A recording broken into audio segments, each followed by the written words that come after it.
والصلاة والسلام على خاتم النبيين أما بعد فأعوذ بالله من الشيطان الرجيم بسم الله الرحمن الرحيم پڑھیے الصلاة والسلام علیک یا رسول اللہ وعلى آلك وصحابك يا حبيب الله الصلاة والسلام عليك يا نبي الله وعلى آلك وصحابك يا نور الله نويت سنة الاعتكاف مشہور صحابی رسول حضرت ابو ہریرہ رضی اللہ تعالی عنہ سے روایت ہے، اللہ پاک کے آخری نبی رسول ہاشمی مکی مدنی محمد عربی صلی اللہ تعالی علیہ وسلم نے فرمایا، جو میری قبر کے پاس مجھ پر سلام عرض کرے، اللہ پاک اس پر ایک فرشتہ مقرر فرمائے گا جو مجھ تک اس کا سلام بھی پہنچائے گا اور دنیاوی آخرت کے کاموں میں اس کی کفایت بھی کرے گا، اور قیامت کے دن میں سلام پیش کرنے والے کی شفاعت بھی کروں گا۔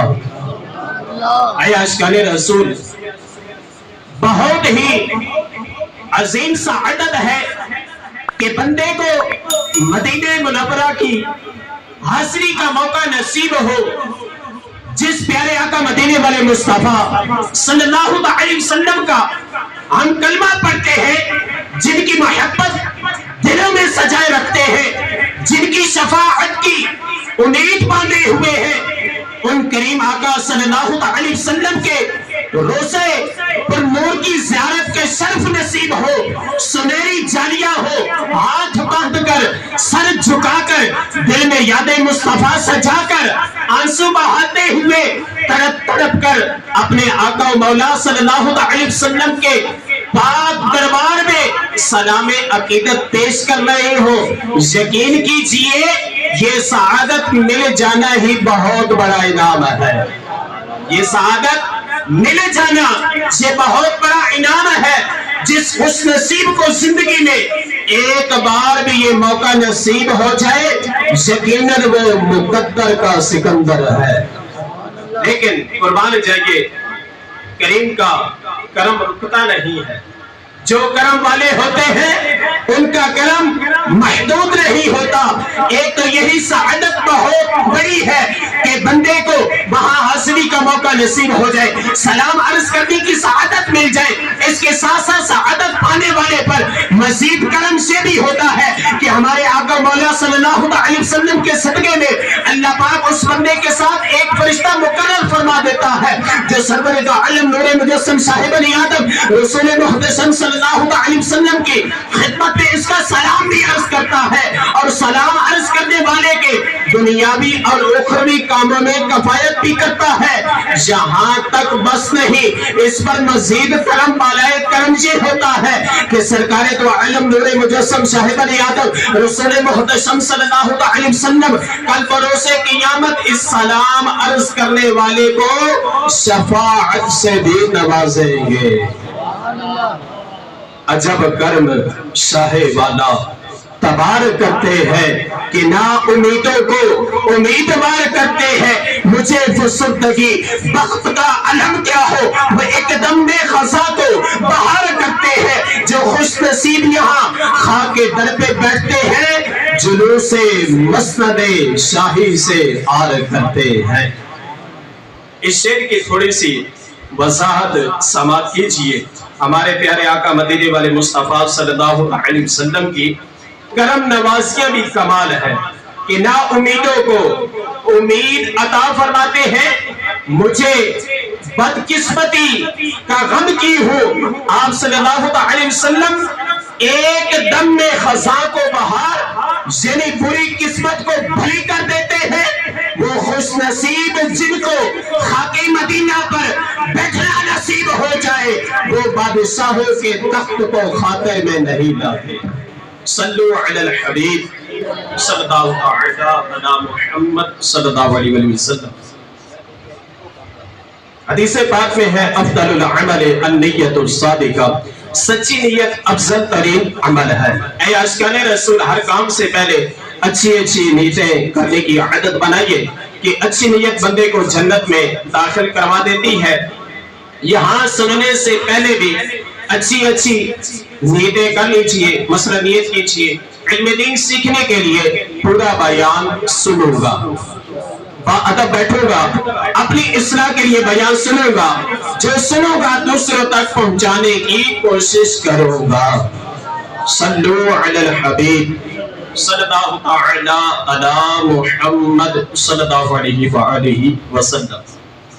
پیارے اسلامی بھائیوں، حج کا پربہار موسم جاری و ساری ہے۔ حج کے ایام قریب سے قریب ہوتے جا رہے ہیں۔ خوش نصیب سعادت مند عاشقان رسول حج کی سعادت حاصل کریں گے۔ طواف کعبہ ہوگا، صفا و مروہ کی سعی ہوگی، مینا میں حاضری ہوگی، میدان عرفات اور مزدلفہ کا قیام ہوگا۔ یہ ساری سعادتیں لٹنے کے بعد عاشقان رسول دلوں میں عشق رسول کی چراغ روشن کیے، آنکھوں میں آنسو لیے، تڑپتے لرزتے ہوئے خوشی میں جھومتے ہوئے اپنے کریم آقا مدینے والے مصطفیٰ صلی اللہ علیہ وسلم کے دربار عالی شان میں روزے پر نور پر حاضری دیں گے۔ یہ کیسے خوش نصیب لوگ ہوں گے کہ جن کو پیارے آقا مدینے والے مصطفیٰ صلی اللہ علیہ وسلم نے اپنے در کی حاضری کا عزت عطا فرمایا ہوگا۔ کاش وہ دن بھی آئے جب ہم گناہگاروں کو بھی یہ سعادت ملے، مدینے سے بلاوا آئے اور ہم گناہگاروں کو بھی مدینہ منورہ میں حاضری کی سعادت نصیب ہو جائے۔ اے آرزو یہ دل کی میں بھی مدینے جاؤں، ہے آرزو یہ دل کی میں بھی مدینے جاؤں، سلطان دو جہاں کو سب حال دل دکھاؤں، کاٹوں ہزار چکر طیبہ کی ہر کلی کے یوں ہی گزار دو میں ایام زندگی کے، پھولوں پہ جان سارو کانٹوں پہ دل کو مارو، ذروں کو دو سلام در کی کرو غلامی، دیواروں در کو چومو قدموں پہ سر کو رکھ دو، روزے کو دیکھ کر میں روتا رہوں برابر، حضور ایسا کوئی انتظام ہو جائے، سلام کے لیے حاضر غلام ہو جائے۔ اے عاشقان مدینہ، امیر اہل سنت بانی دعوت اسلامی حضرت علامہ مولانا ابو بلال محمد ریاض ستار قادری رضوی زیائی دامت برکات العالیہ اپنے کریم آقا مدینے والے مصطفیٰ صلی اللہ علیہ وسلم کے دربار میں استغاثہ پیش کرتے ہوئے آپ عرض کرتے ہیں، بلا لو پھر مجھے اے صاحب بحر و بر مدینے میں پھر روتا آؤں تیرے در پر مدینے میں، سلامی سونگ کہنا حاجیو میرا بھی رو رو کر تمہیں آئے نظر جب روزہ انور مدینے میں، وہاں ایک سانس مل جائے یہی ایسی اتنا حاصل، وہ قسمت کا کہینی ہے جو گیا دم بھر مدینے میں۔ اللہ کرے ہمیں یہ سعادت نصیب ہو، مدینے کی حاضری کا اذن ملے اور مدینے پاک میں حاضری ہو کر شفاعت کی بھیک مانگنا نصیب ہو جائے۔ یقین کیجئے مدینہ منورہ کی حاضری بہت عظیم سعادت ہے۔ مسلمانوں کے چوتھے خلیفہ حضرت علی مرتضیٰ شیر خدا کرم اللہ تعالی وجہ الکریم فرماتے ہیں، تاجدار مدینہ صلی اللہ علیہ وسلم کو ظاہری دنیا سے پردہ فرمائے ابھی 3 دن گزرے تھے، ایک بدوی یعنی عرب کا دیہاتی مزار پر انوار پر حاضر ہوا، اس نے اپنے آپ کو قبر منور پر گرا دیا اور مزار کی پر نور خاک کو اپنے سر پر ڈالا، عرض کیا یا رسول اللہ صلی اللہ علیہ وسلم کچھ آپ نے اللہ پاک سے سنا ہے وہ ہم نے آپ سے سنا ہے۔ یا رسول اللہ صلی اللہ علیہ وسلم اللہ پاک فرماتا ہے وَلَوْ أَنَّهُمْ إِذْ ظَلَمُوا أَنفُسَهُمْ جَاءُوكَ فَاسْتَغْفِرُوا اللَّهَ وَاسْتَغْفَرَ لَهُمُ الرَّسُولُ لَوَجَدُوا اللَّهَ تَوَّابًا رَحِيمًا، اور اگر جب وہ اپنی جانوں پر ظلم کرے تو اے محبوب تمہارے حضور حاضر ہو اور پھر اللہ سے معافی چاہے اور رسول اللہ صلی اللہ علیہ وسلم ان کی شفاعت فرمائے تو ضرور اللہ پاک کو بہت توبہ قبول کرنے والا مہربان پائے۔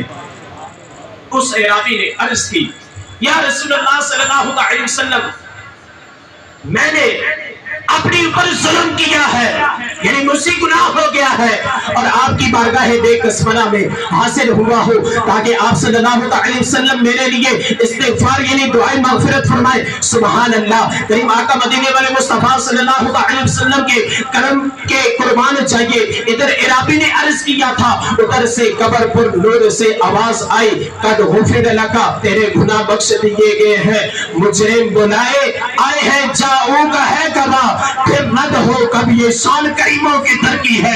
شیر کی ذرا وضاحت سنیے جا، قرآن پاک میں ہے جب وہ اپنی جانوں پر ظلم کرے تو اے محبوب تمہارے حضور حاضر ہو اور پھر وہ اللہ پاک سے معافی چاہے اور رسول اللہ صلی اللہ علیہ وسلم ان کی شفاعت فرمائے تو ضرور اللہ کو بہت توبہ قبول کرنے والا مہربان پائے۔ اس آیت کریمہ میں اس بات کی طرف اشارہ ہے کہ اللہ پاک تو خود گناہگاروں کو اپنے حبیب صلی اللہ علیہ وسلم کے دربار میں بلا رہا ہے اور کریموں کی یہ شان نہیں کہ اپنے دربار پر بلا کر خالی ہاتھ واپس لوٹا دے۔ تجھ سے چھپاؤں وہ تو کروں کس کے سامنے، یا اور بھی اسی سے توقع نظر کی ہے، تجھ سے چھپاؤں وہ تو کروں کس کے سامنے، یا اور بھی اسی سے توقع کی نظر ہے۔ اس شعر کی ذرا وضاحت سنیے گا کہ اے حبیب کبریا صلی اللہ علیہ وسلم آپ سے منہ چھپا کر میں کس کے سامنے اپنی حاجات لے کر جاؤں، کون میرا سیاہ چہرہ دیکھے گا آپ کے سوا اس دنیا میں، ہمارا کون ہے جیسے ہم مہربانی اور توجہ کی امید رکھے جو ہمارے خالی جھولیوں کو بھر سکے، نہیں آپ کے سوا ہمارا کوئی نہیں ہے۔ اسی طرح ایک روایت علامہ ابن جوزی رحمۃ اللہ تعالی علیہ نے عیون الحیات میں بھی نقل کی ہے۔ یہ حضرت محمد بن حب ہلالی رحمۃ اللہ تعالی علیہ بیان کرتے ہیں ایک مرتبہ میں روضہ مصطفیٰ پر حاضر تھا، میں نے دیکھا ایک عربی یعنی عرب کے دیہات کا رہنے والا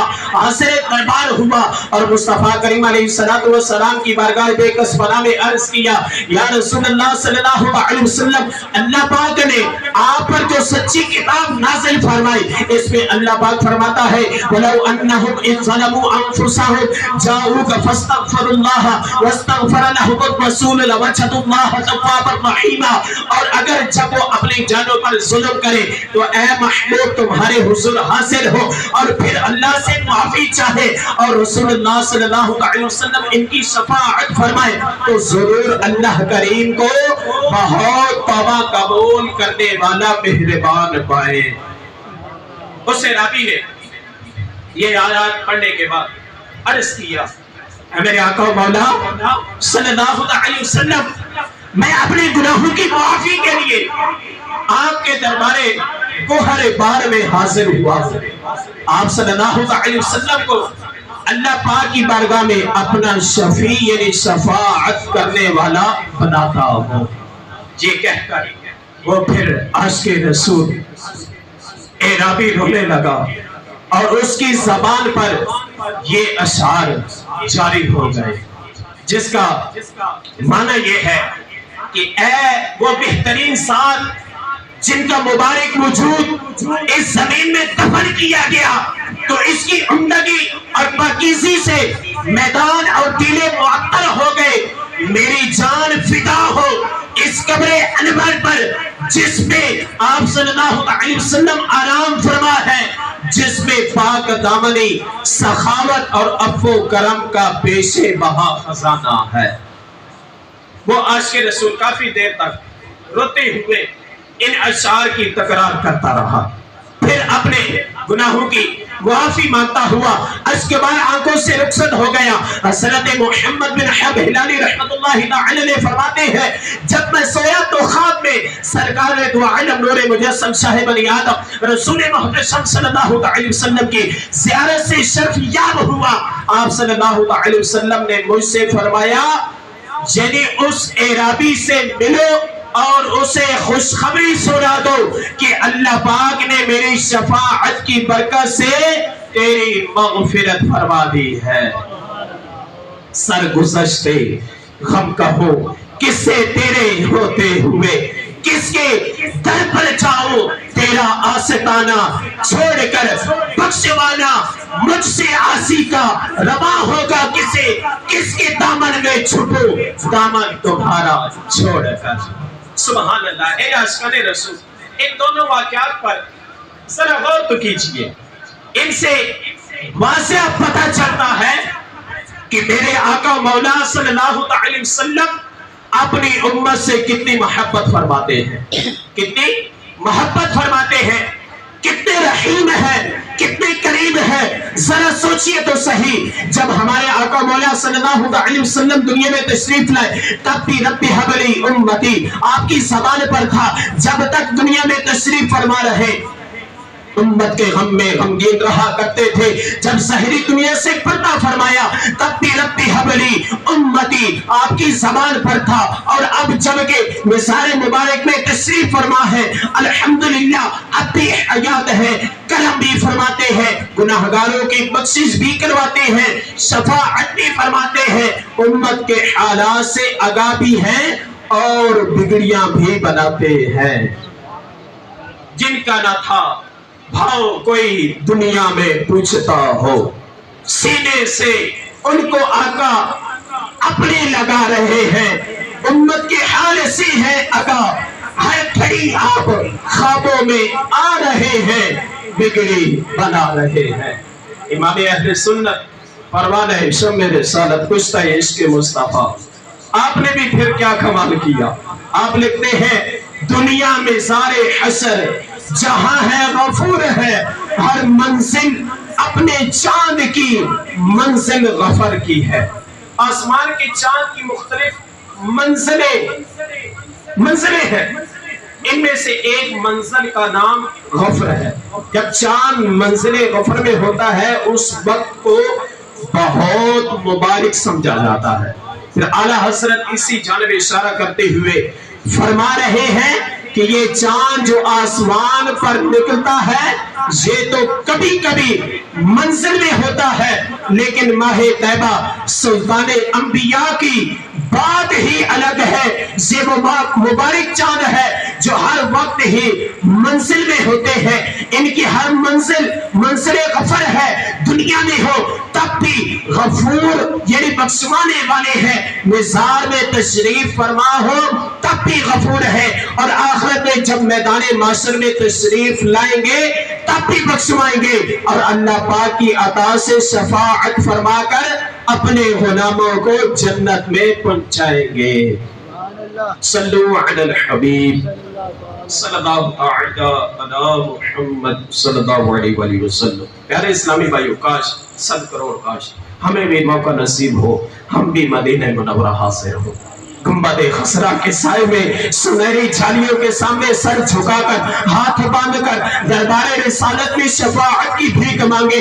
ہم بھی عرض کریں یا رسول اللہ صلی اللہ علیہ وسلم، گناہوں میں نتھڑا ہوا، سر سے پاؤں تک گناہوں میں ڈوبا ہوا آپ کا غلام حاضر دربار ہے، بخشش کی خیرات مانگتا ہے، ماں کر کے ستم اپنی جان پر قرآن سے جاؤ کا سن کر آیا ہوں بہت شرمندہ سا، سرکار توجہ فرمائے، سرکار توجہ فرمائے۔ یا رسول اللہ صلی اللہ علیہ وسلم، میں آپ سے شفاعت کی بھیک مانگتا ہوں، یا رسول اللہ صلی اللہ علیہ وسلم، میں آپ سے شفاعت کی بھیک مانگتا ہوں، یا رسول اللہ صلی اللہ علیہ وسلم، میں آپ سے شفاعت کی بھیک مانگتا ہوں۔ پیارے اسلامی بھائیو، جو آیت کریمہ ہم نے دونوں واقعات میں سنے کہ اللہ پاک قرآن کریم میں فرماتا ہے، اور اگر جب وہ اپنی جانوں پر ظلم کرے تو اے محبوب تمہارے حضور حاصل ہو، اور پھر اللہ سے معافی چاہے اور رسول اللہ صلی اللہ علیہ وسلم ان کی شفاعت فرمائے، تو ضرور اللہ پاک کو بہت توبہ قبول کرنے والا مہربان پائے۔ اس آیت کریمہ میں ہمیں گناہوں کی بخشش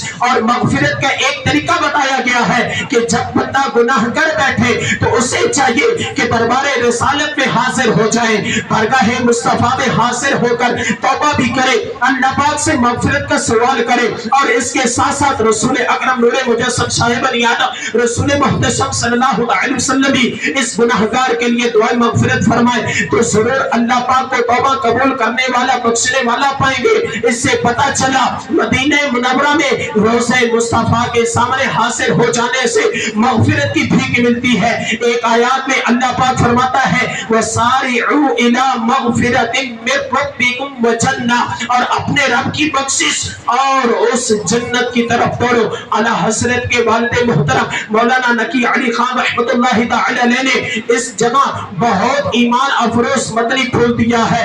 آپ کے فرمان کا خلاصہ ہے کہ ان دونوں آیتوں کو ملا دیا جائے۔ پہلی آیات میں اللہ پاک نے یہ بتایا ہے کہ مدینہ منورہ میں حاضر ہونے، وہاں توبہ کرنے سے رسول اکرم صلی اللہ علیہ وسلم کی شفاعت کی برکت سے مغفرت ملتی ہے۔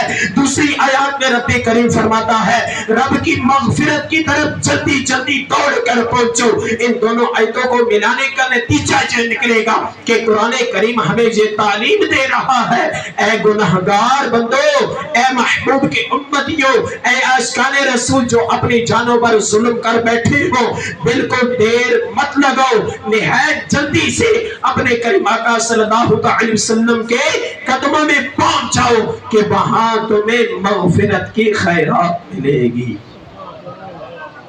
صلو علی الحبیب صلی اللہ علیہ محمد صلی اللہ علیہ وسلم۔ پیارے اسلامی بھائیو، پتہ چلا کہ مدینہ منورہ حاضری کے لیے جلدی کرنا، مدینہ منورہ میں حاضری کے لیے جلدی کرنا قرآنی آیات کا مطلوب ہے۔ لہذا ہمیں چاہیے کہ ہم مدینہ منورہ حاضری کے لیے جلدی کریں، جتنی جلدی ہو سکے وہاں پہنچنے کی کوشش کریں۔ جنہیں اللہ پاک نے استطاعت بخشی ہے، جو وہاں پہنچ سکتے ہیں، تو وہ مدینہ پاک حاضری میں بالکل سستی نہ کریں۔ جب بھی موقع ملے وہ حاضر ہو جایا کرے، اور جن کے پاس استطاعت نہیں ہے، جن کے پاس مال و دولت نہیں، ظاہری اسباب نہیں ہے، انہیں بھی چاہیے کہ حاضری مدینے کا شوق بڑھائیں، حاضری طیبہ کے لیے تڑپا کرے، رویا کرے، دعا مانگا کرے۔ طلب سچی ہوئی تو انشاءاللہ بگڑی سور ہی جائے گی۔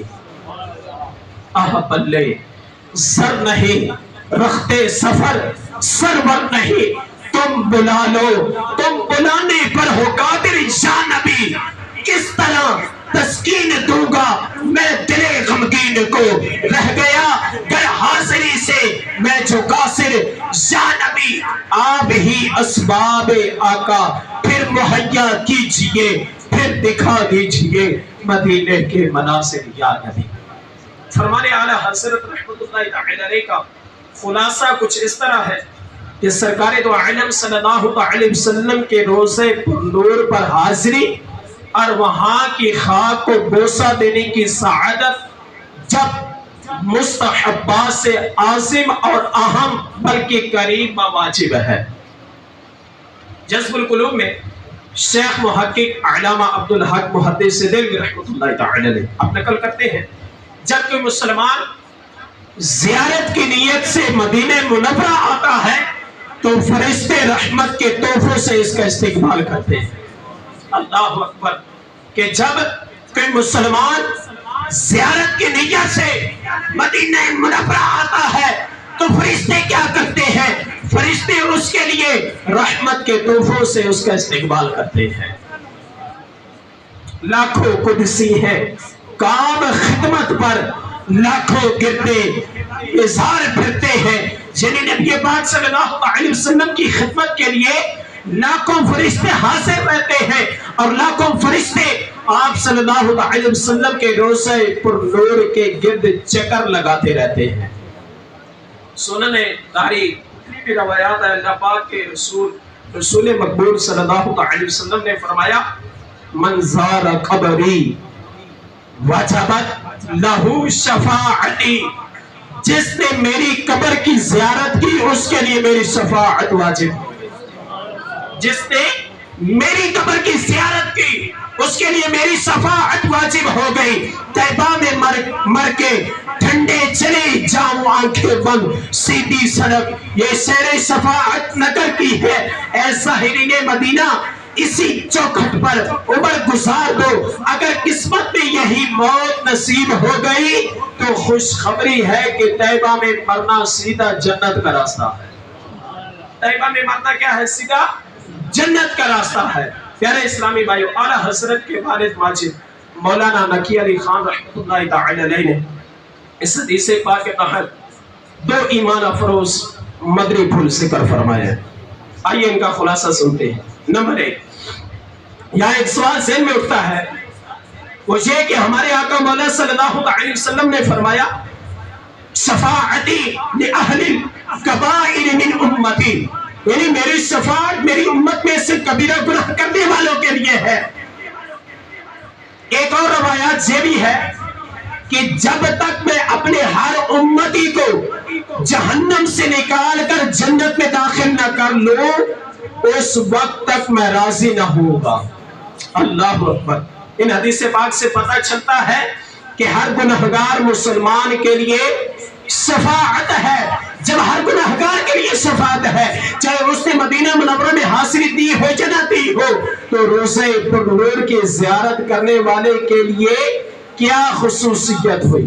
اب جواب سنیے گا، دل کو تھام کر سینے پہ ہاتھ رکھ کر مدینے کی طرف تصور باندھ کر سنیے گا. بعض علماء نے یہ ارشاد فرمایا کہ جو عام گنہگار ہیں جنہوں نے مدینہ منورہ حاضری نہیں دی ان کے لیے عمومی شفاعت ہوگی.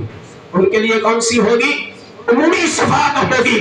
لیکن جنہوں نے مدینہ حاضری دی ہے ان کے لیے خصوصی شفاعت ہوگی. ان کے لیے خصوصی شفاعت ہوگی. میدان محشر کی ہولناکیوں سے ان کی حفاظت کی جائے گی. ان کا جنت میں بے حساب داخلہ ہو جائے گا. وہ جنت میں بلند نجات پائیں گے. ان کو اللہ پاک کا خصوصی دیدار نصیب ہوگا. مولانا نقی علی خان نے اس کا ایک اور ایمان افروز جواب لکھا ہے. وہ یہ ہے کہ دیکھیے شفاعت کس کو ملے گی؟ صرف مسلمان کو ملے گی. کافر شفاعت کا حقدار نہیں ہے. اب ذرا غور تو کیجئے، شفاعت ہر گنہگار کے لیے ہے، لیکن صرف اس کے لیے جو دنیا سے حالت ایمان میں جائے گا. اب ہم میں سے کوئی بھی اللہ پاک کی خفیہ تدبیر سے واقف نہیں ہے.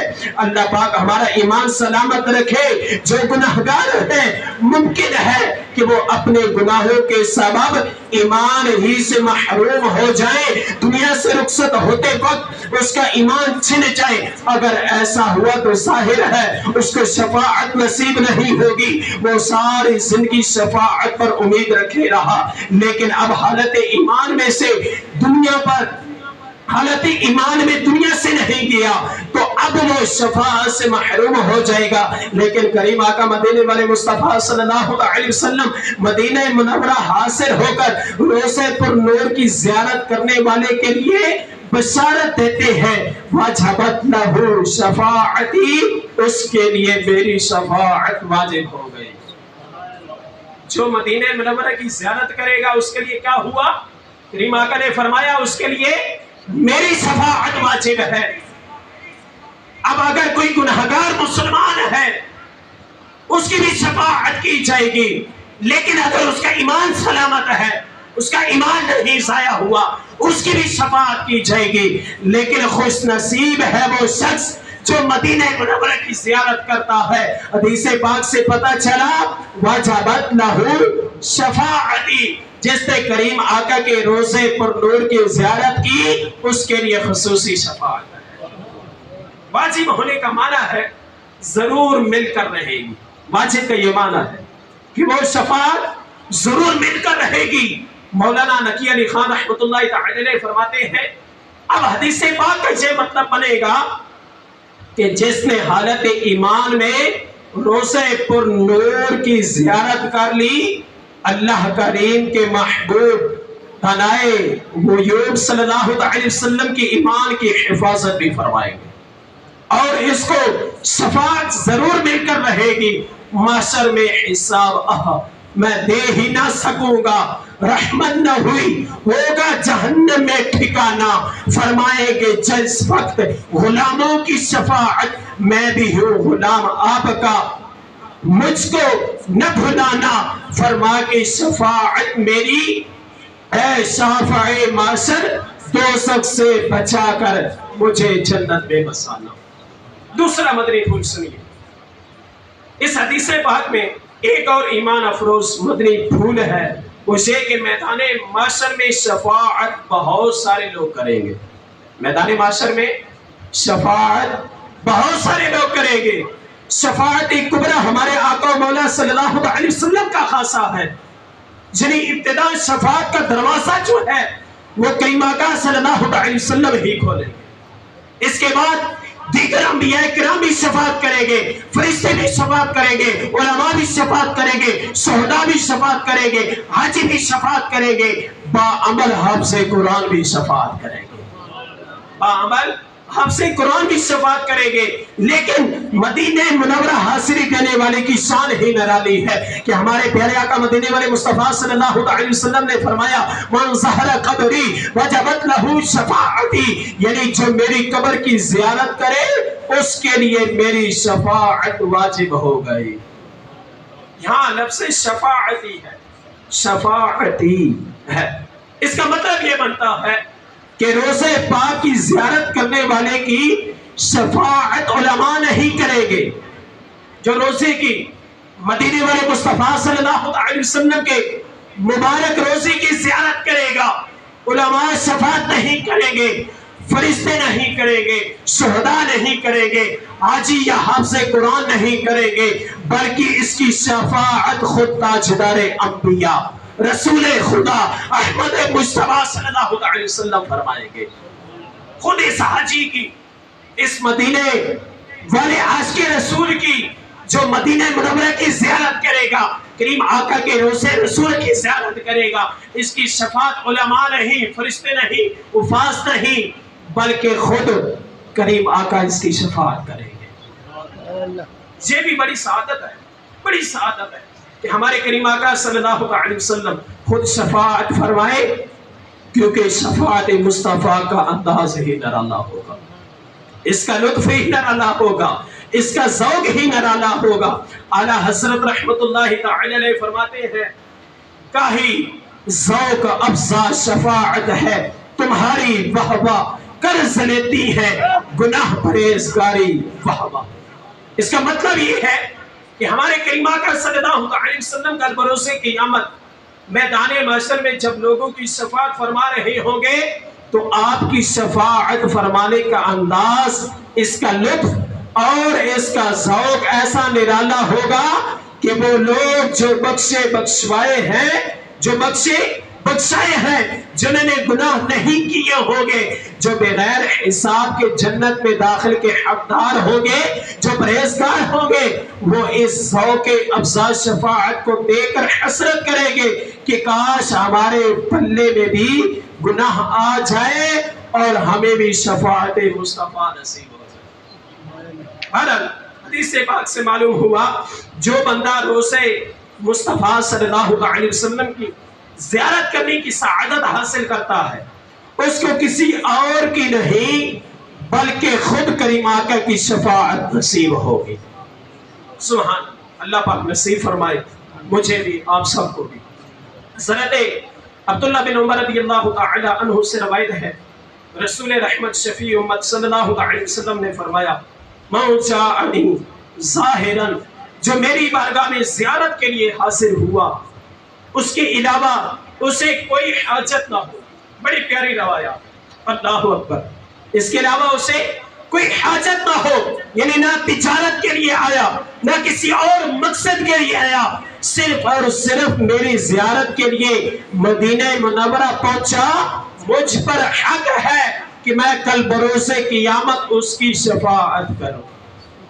اللہ، یعنی جو کریم آقا صلی اللہ علیہ وسلم کے روزہ مبارک کی زیارت کے لیے گیا، اس کے علاوہ اس کی کوئی نیت نہیں تھی، تو کریم آقا نے فرمایا مجھ پر حق ہے کہ کل بروز قیامت اس کی شفاعت کرو. ایک روایات میں فرمایا یعنی جو خاص میری زیارت کے لیے مدینہ منورہ پہنچا، وہ کل بروز قیامت میری جوار رحمت میں ہوگا۔ اس حدیث پاک کے تحت علماء فرماتے ہیں اس حدیث پاک پر پورا عمل تب ہوگا کہ بندہ مسجد نبوی کی بھی نیت نہ کرے، بلکہ بندے کو چاہیے کہ جب مدینہ منورہ کی طرف سفر شروع کرے تو صرف اور صرف روضہ مصطفیٰ کی زیارت کی نیت کرے، صرف اور صرف اس کی نیت کرے۔ مسجد نبوی شریف میں نمازیں پڑھنے کی سعادت ضمناً مل جائے گی، مسجد قباء میں نماز پڑھ کر عمرے کا ثواب لینے کی سعادت بھی ضمناً مل جائے گی، لیکن اس کی نیت صرف ایک ہی ہو کہ میں روضہ پر نور کی زیارت کے لیے حاضر ہوا ہوں۔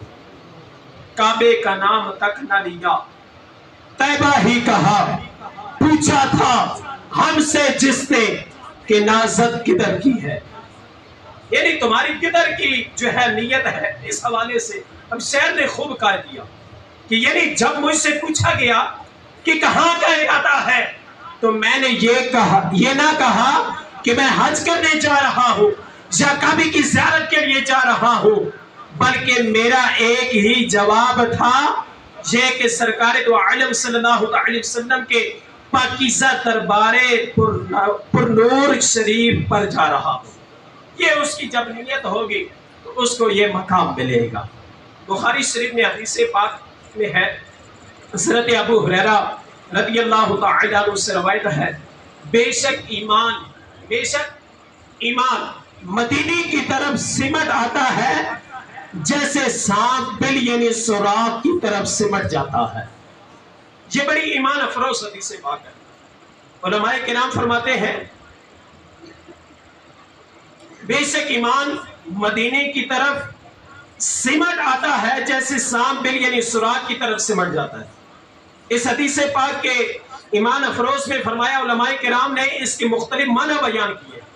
ایک معنی تو یہ ہے کہ قرب قیامت جب دجال نکلے گا تو پوری دنیا میں ایمان بچانے کے لیے کوئی پناہ گاہ نہیں ہوگی، ایمان بچانے کے لیے۔ اس وقت ایمان مدینہ منورہ میں سمٹ جائے گا، مدینے کے علاوہ اہل ایمان کہیں نہیں ہوں گے۔ اللہ اکبر۔ محدثین کرام نے اس کا ایک اور معنی بھی بیان کیا، فرماتے ہیں ذرا دیکھو کریم آقا صلی اللہ علیہ وسلم نے مدینے میں ایمان کے سمٹنے کو سانپ کے ساتھ تشبیہ دی، یعنی فرمایا کہ جیسے سانپ اپنے بل یعنی سوراخ میں چلا جاتا ہے ایسے ہی ایمان مدینے میں چلا جائے گا، ایسے ہی ایمان مدینے میں چلا جائے گا۔ ذرا غور تو کریں، سانپ اپنے بل سے باہر نکلتا ہے، اپنی ضرورت کی چیزیں لیتا ہے، کھانا وغیرہ اس نے ڈھونڈنا ہوتا ہے، وہ ڈھونڈتا ہے، باہر گھومتے گھومتے اس کے اوپر سورج کی دھوپ پڑتی ہے، گرمی پڑتی ہے، گرم پڑتی ہے، جس سے اس کی کھال پرانی پڑ جاتی ہے۔ سال میں کچھ عرصہ وہ ایسے گزارتا ہے کہ وہ چھپ جاتا ہے، باہر نہیں نکلتا۔ جب اپنا وقت پورا کرنے کے بعد وہ باہر نکلتا ہے تو اس کی کھال تبدیل ہو چکی ہوتی ہے، پرانی کھال اتر جاتی ہے، نئی تازہ چمکدار کھال اس کے اوپر آ جاتی ہے۔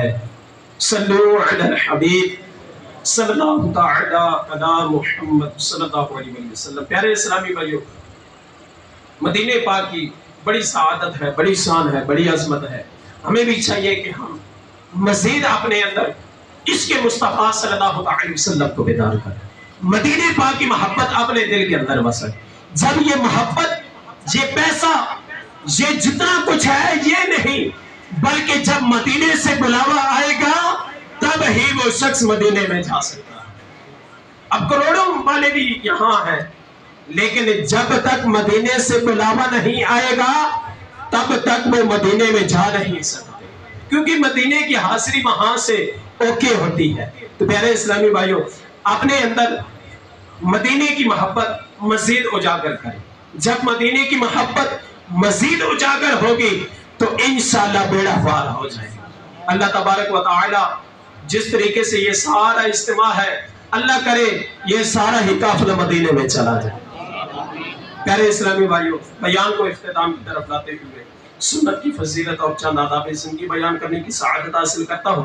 تاجدار رسالت صلی اللہ علیہ وسلم نے فرمایا جس نے میری سنت سے محبت کی اس نے مجھ سے محبت کی، اور جس نے مجھ سے محبت کی وہ جنت میں میرے ساتھ ہوگا۔ سینہ تیری سنت کا مدینہ بنے آقا، جنت میں پڑوسی مجھے تم اپنا بنانا۔ فرمان آخری نبی رسول ہاشمی صلی اللہ علیہ وسلم، امامہ باندھو تمہارا علم بڑھے گا۔ پیارے اسلامی بھائیوں، امامہ کھڑے ہو کر باندھیے اور پاجامہ بیٹھ کر پہنیے۔ جس نے اس کا الٹ کیا، یعنی امامہ بیٹھ کر باندھا اور پاجامہ کھڑے ہو کر پہنا، وہ ایسے مرض میں مبتلا ہوگا جس کی دوا نہیں، یعنی طبیبوں کو دوا کا علم نہیں۔ امامہ باندھنے سے پہلے اچھی نیتیں کر لیجئے، ایک بھی اچھی نیت نہیں ہوئی تو ثواب نہیں ملے گا۔ مناسب یہ ہے کہ امامے کا پہلا پیش سر کی سیدھی جانب جائے۔ اللہ پاک کے آخری نبی صلی اللہ علیہ وسلم کے مبارک امامے کا شملہ عموماً پشت یعنی مبارک پیٹھ کے پیچھے ہوتا، اور کبھی کبھی سیدھی جانب، کبھی دونوں کندھوں کے درمیان دو شملے ہوتے۔ بائیں جانب شملہ لٹکانا خلاف سنت ہے۔ امامے کی شملے کی مقدار کم از کم 4 انگل اور زیادہ سے زیادہ آدھی پیٹھ تک، یعنی تقریباً 1 ہاتھ، بیچ کی انگلی کے سرے سے لے کر کونے تک کا ناپ 1 ہاتھ کہلاتا ہے۔ امامہ قبلہ رو کھڑے باندھیے، معراج شریف میں ہے امامہ کھڑے ہو کر باندھنا سنت ہے۔ مسجد میں باندھے یا کہیں اور، امامے میں سنت یہ ہے کہ 2.5 گز سے کم نہ ہو، نہ 6 گز سے زیادہ، اور اس کی بندش گنبد نما ہو۔ مختلف سنتیں سیکھنے کے لیے مکتبۃ المدینہ کی بہار شریف جلد 3 صفحہ 16 اور شیخ طریقت امیر اہل سنت بانی دعوت اسلامی حضرت علامہ مولانا ابو بلال محمد الیاس اتار قادری رضوی زید احمد برکات العالیہ کا 91 صفحات کا رسالہ 550 سنتیں اور آداب خرید فرمائیے اور پڑھیے۔ سنتیں سیکھنے کا ایک بہترین ذریعہ دعوت اسلامی کے مدنی قافلوں میں آشکان رسول کے ساتھ سنتوں بھرا سفر بھی ہے۔ پیٹ میں درد ہو، رنگ بھی زرد ہو، آکلو صحت قافلے میں چلو، ہے شفا ہی شفا، مرحبا مرحبا، آکے خود دیکھ لے قافلے میں چلو۔ صلو علی الحبیب صلی اللہ تعالی علی محمد صلی اللہ تعالی علیہ وسلم۔ اللہ عز و جل کی پاک بارگاہ میں دعا ہے اللہ تبارک و تعالی جو کچھ سنا سیکھا مجھے اور آپ کو عمل کی توفیق عطا فرمائے۔ آمین بجاہ النبی الامین صلی اللہ علیہ وسلم۔